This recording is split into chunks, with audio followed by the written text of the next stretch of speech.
दोस्तों थोड़े वास्ते स्पैशल जनाब खड़ा सी इन भुख लगती पई सी मैं लंघिया तो गुजरा मैं क्यों ना इसका रिव्यू किया जाए तो हूँ मैंने वेख्या कि 3 सिलेंडर है जनाब 3 पिस्टन ने लेकिन जिन्ना को है ना काफ़ी मजबूत बनाया हुआ है तो मेरा ख्याल है भी उन्हें तो मालक को नहीं है मालक की बगैर परमिशन से इस तरह से इसके ऊपर बैठे हैं सिर्फ मकैनिक बैठा है जिस में भुख लाँदा पिया है ऐसा उनको कोई पूछ के फिर इस ऊपर बह के इधर रिव्यू करने लगे 11 शेरे 2 टायर पर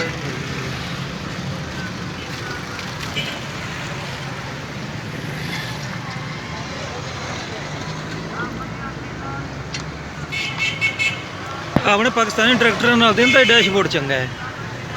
बड़ा सोहना बनाया हुआ भाई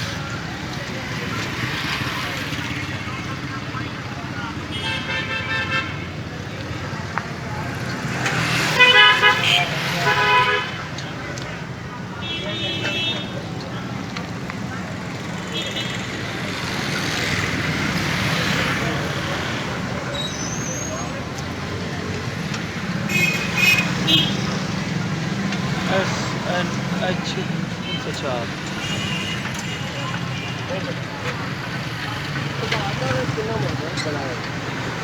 ये अगले 4 पे ये जोर ला देने इसलिए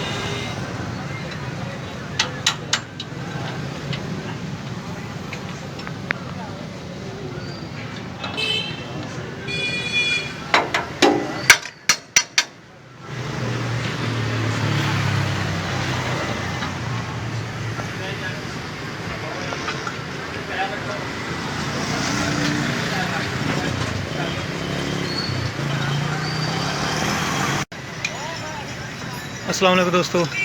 मैं थोड़ा मेज़बान मियां मोहम्मद अफजल भट्टू जनाब तुहानू अज विखाण लगा जी छोटा जिहा ट्रैक्टर है मिनी 4x4 SNH 304 जनाब इसकी सिस्टम चेक कर लो जी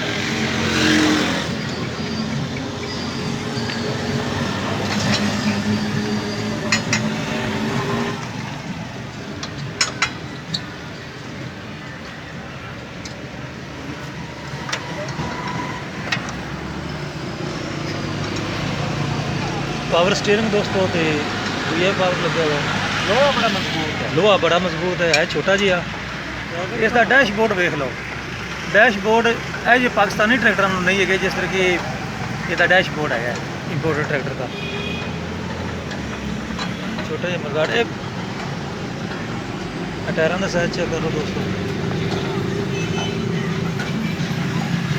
8 जुलाई के टायर का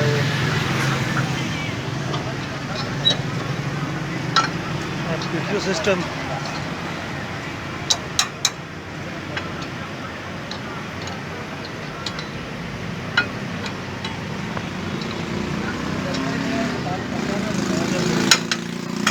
डबल सिस्टम ने दोस्तों इसमें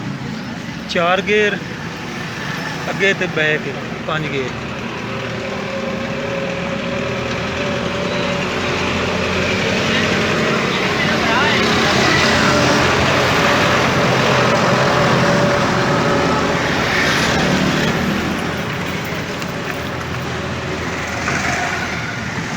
पावर स्टीयरिंग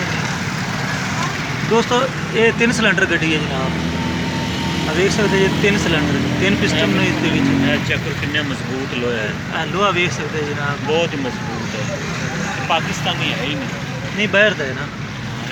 दोस्तों ये बाहर का है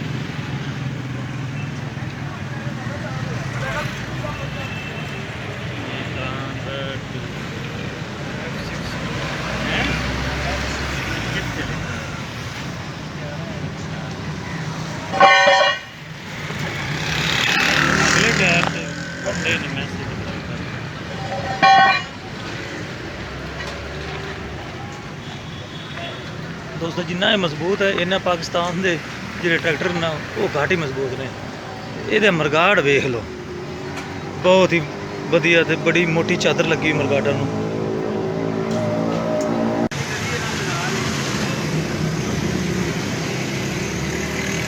जनाब एडे मजबूत लोहे की हुक बनती पई है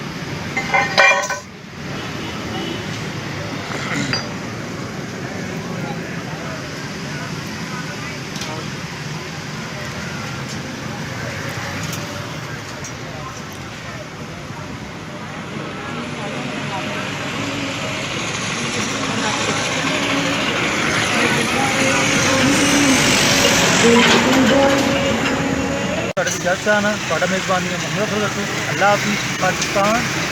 जिंदाबाद।